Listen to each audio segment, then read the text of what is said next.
اللہ کے ذکر کو دل میں بسایا جاتا ہے. پشاور والے مردان والے اکثر ساتھی بیٹھے ہیں, میں وہاں پہ بھی یہ ساری باتیں بتاتا رہا کہ ذکر, دل کو اللہ کے ذکر سے آباد کرنا یہی بہت بڑی کامیابی ہے, اور دل کو صاف کرنا یہ بہت بڑی کامیابی ہے. تو بہت سارے لطائف ہوتے ہیں, بہت سارے لطیفے ہوتے ہیں جن کو ذاکر بنانا ہوتا ہے.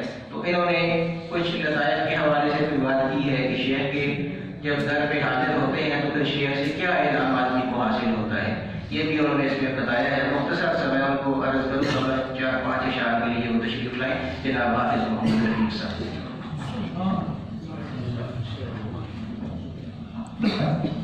چونکہ یہ پنجاب سے تعلق رکھتے ہیں, ان کی زبان بھی پنجابی ہے, تو یہ جو کلام پڑھیں گے وہ بھی پنجابی میں ہوگا, لیکن انشاءاللہ امید ہے کہ آپ محسوس ہوں گے.